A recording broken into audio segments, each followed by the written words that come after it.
एक लड़की सुनसान सीट पर अकेली बैठी थी।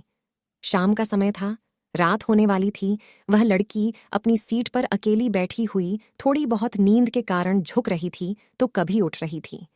वह लड़की देखकर ऐसा मालूम हो रहा था कि उससे अकेला कोई सफर करने के लिए भेजा है, मतलब उसके साथ कोई भी और आने जाने वाले लोग नहीं हैं। इतने में वहां उस ट्रेन की बोगी में टीसी आ गया था टिकट चेक करने के लिए। जैसे ही टिकट चेक करने वालों को देखी, वह लड़की अचानक घबरा गई और उसकी नींद थोड़ा भी टूट गई थी। वह लड़की जैसे ही बेटी को अपने पास आती देख रहे थे, वैसे वैसे ही घबराना शुरू कर रही थी। मुझे देखकर यह मालूम हो रहा था कि उस लड़की के पास टिकट तो बिल्कुल भी नहीं होगा। इसी कारण से वह लड़की टिकट चेक करने वालों को देखकर ऐसे काम पर ही थी जैसे उसके पास टिकट हो ही ना हो। जैसी टिकट चेक करने वाले उस लड़के से पूछता है कि टिकट दिखाओ, तभी वह लड़की गुमसुम और मधुर आवाज में कहती है कि मेरे पास टिकट नहीं है, मुझे बहुत जरूरी काम है, मेरी माँ की मृत्यु हो गई है, इसी काम से मैं शहर से गांव जा रही हूँ। मैं जल्दीबाजी में घर में पैसा भी भूल चुकी हूँ, इस कारण से मैं टिकट भी नहीं ले पाई थी। सुबह टिकट चेक करने वाले कहते हैं कि अगर आपने टिकट नहीं लिए तो आपको RS 300 फाइन देना होगा। यह देखकर लड़की के होश उड़ गए और उसकी आंखों से आंसू बहने जैसे लग रहे थे। मतलब कैसा मालूम हो रहा था कि वह लड़की कुछ देर में रो देती है। फिर उसके बाद वह लड़की टिकट चेक करने वाले को समझाते हुए कहती है कि मेरे पास टिकट नहीं है और पैसे भी नहीं हैं। अगर मेरे पास पैसे रहते तो मैं टिकट जरूर कटा लेती। मैं किसी मजबूरी के कारण अपने गांव जा रही हूँ, इसी कारण से मैंने टिकट नहीं ले पाई है। उसे बहुत किसी तरह से टिकट चेक करने वाले को समझाकर वह लड़की भेज देती है। टिकट चेक करने वालों को भी उसका भी पर दया आ जाती है और वह पूरी सफर तय करने तक का टिकट भी फ्री में उसे दे देता है। वहां पास के बैठे ऊपर वाली सीट से मैं यह सब उन सभी नजारा देख रहा था।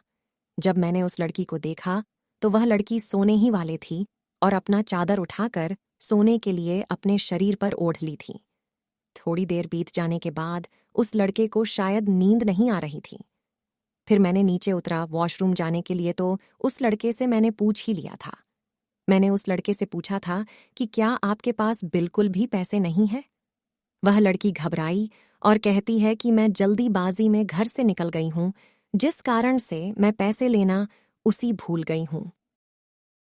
उसके बाद मैं उसे 500 अपनी जेब से निकालकर उसे देने का प्रयास करता हूँ, लेकिन फिर भी वह लेने से मना करती है। मैंने उससे कहा कि मैं तुम्हें कोई एहसान नहीं कर रहा हूँ, मैं तुम्हें अपना एड्रेस बता रहा हूँ, तुम्हारा जब मन करे तब इन पैसों को भेज सकते हो, लेकिन अभी तुम्हारा पैसों का बहुत जरूरी है, इसके बिना तुम भूखे रहोगे और घर जाने के लिए टैक्सी इत्यादि का भाड़ा भी तो चाहिए। इतना सुनते ही और मेरे मनाने के बाद वह लड़की पैसे ले लेती और कहती है कि मैं घर जाकर पैसे का इंतजाम करके आपको उन पैसे को भेज दूंगी। उस बहुत लड़की सो जाती है। लड़की का सफर सुबह में 2 बजे पूरा हो जाती है और लड़की उस ट्रेन से उतर जाती है। उसके बाद जब मैं नींद से ज्यादा तो देखा कि वह लड़की अपनी सीट पर उपलब्ध नहीं है, फिर मैंने उस लड़की को ज्यादा याद नहीं किया और अपने काम से काम रखा और मैं सो गया था।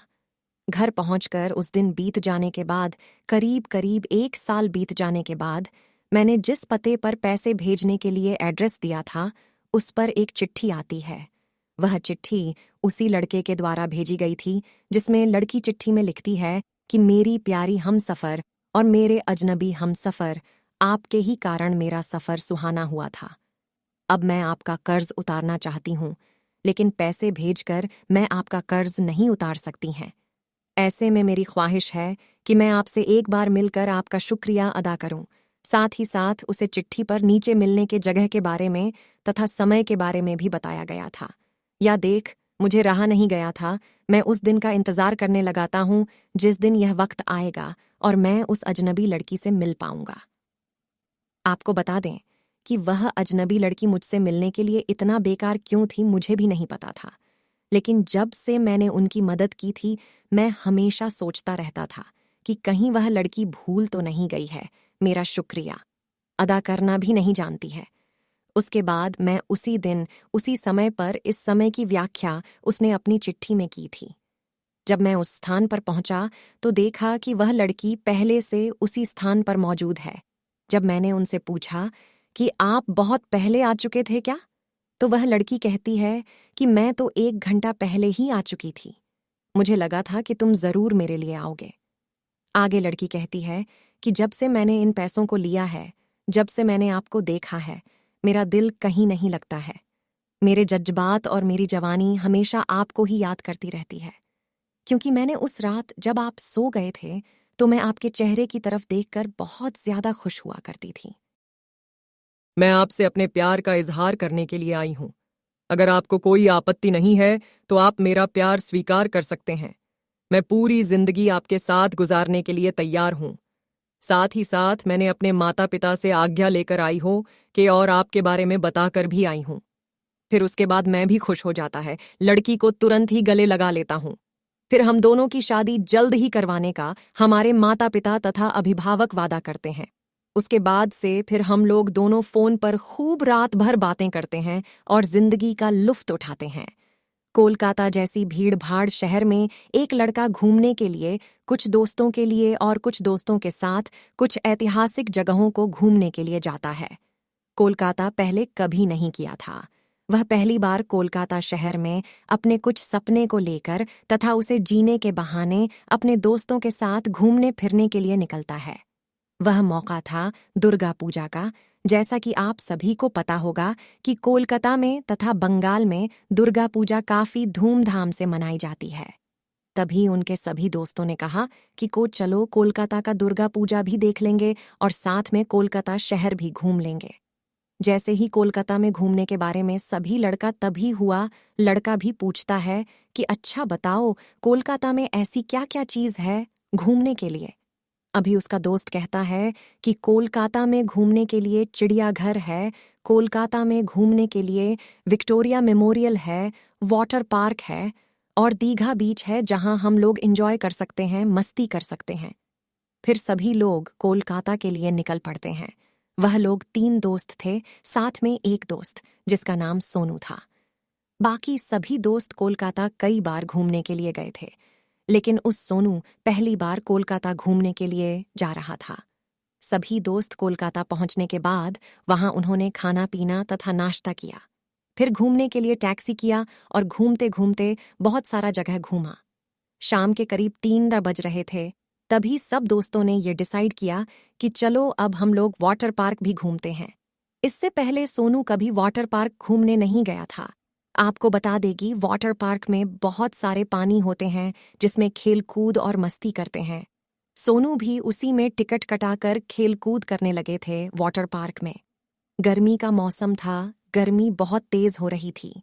इसी कारण से उन तीनों लड़कों साथ में सोनू को भी वाटर पार्क से बाहर निकलने का मन नहीं कर रहा था। वाटर पार्क में नहाते नहाते सोनू और उसके दोस्तों को 5 हुआ बज चुका था। उसके बाद वाटर पार्क में एक लड़की आती है नहाने के लिए। वह भी अपने दोस्तों के साथ नहा रही होती है और अपनी सहेलियों के साथ मौज मस्ती कर रही थी वाटर पार्क में। इतने में हुआ लड़की पीछे से कह सकता कि सकता आया और सोनू के शरीर में चिपक गया था, जिसे वह लड़की सोनू से टकराती है। सोनू पीछे घूमता है तो देखती है एक लड़की उसके शरीर से टकरा गई है। तभी सोनू कहता है कि खैर कोई बात नहीं, चलो ऐसा होते रहता है। लड़के भी माफी मांगी और कहती है कि मैं पीछे पीछे आ रही थी, मैंने नहीं देखा, आपसे टकरा गई, इसके लिए सॉरी। उसके बाद सभी लोग फिर वाटर पार्क में नहाने लगते हैं। लड़के भी और उनके दोस्तों के साथ सभी नहावाकर बाहर निकल जाते हैं। जैसे ही सोनू और उसके दोस्त बाहर निकलते हैं, वैसे वही लड़की लोग भी बाहर निकलती है। अब सोनू और उससे दोनों से मुलाकात होती है। वह लड़की कहती है कि मैं आपसे टकरा गई थी, उसके लिए मैं गलती मानती हूँ। कभी सोनू करता है ऐसी कोई बात नहीं, मैं तो उस दुर्घटना को कब का भूल चुका हूँ। तभी वह लड़की कहती है एक ही अच्छा है, कोई बात नहीं, मैं अब तो बिहार जा रही हूँ, क्या आप यहीं के रहने वाले हैं? कभी सोनू कहता है कि नहीं, मेरा भी घर यहाँ से काफी दूर है, मैं भी रात की ट्रेन से घर जाने वाला हूँ। दोनों में अच्छी खासी बातचीत होती है। दोनों वहां से टैक्सी लेते हैं सभी दोस्तों के साथ और वह लोग फिर हावड़ा स्टेशन पहुंच जाते हैं घर जाने के लिए।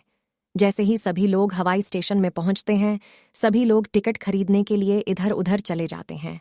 तभी वह लड़की और सोनू अकेले हो जाते हैं और वह प्लेटफॉर्म को ढूंढे ढूंढे एक जगह से दूसरी जगह चले जाते हैं।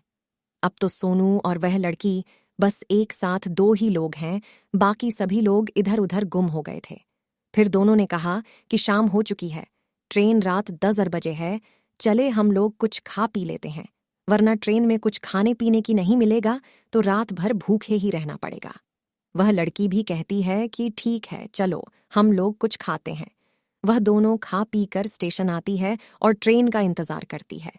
ट्रेन आती है और दोनों ट्रेन के डिब्बे में चढ़कर बैठ जाती है। हवाई स्टेशन पर ट्रेन करीब 1-1.5 घंटा पहले ही आ चुकी थी। ट्रेन में लाइट भी नहीं था और दरवाज़ा खुल चुका था। सोनू और वह लड़की दोनों ट्रेन में चढ़ जाती है और एक सीट पर बैठ जाती है। फिर दोनों आपस में बातचीत करने लगते हैं। रात हो जाते हैं, ट्रेन चलने लगती है। आपके करीब 11 बजे टिकट चेक करने वाला आता है और कहता है कि तुम दोनों टिकट दिखाओ। हालांकि दोनों के पास टिकट मौजूद नहीं था।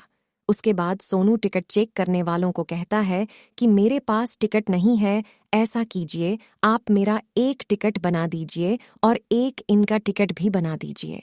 लेकिन टिकट चेक करने वाले कहता है कि यहाँ आजू बाजू में कोई भी सीट खाली नहीं है, मात्र की एक सीट बची हुई है। सीट एक है मेरे पास और तुम लोग 2 आदमी हो, जल्दी बताओ किसको सीट चाहिए, उसको मैं बना देता हूँ। तभी वह लड़की कहती है कि आप ही बना लीजिए, मैं ऐसे ही चली जाऊंगी।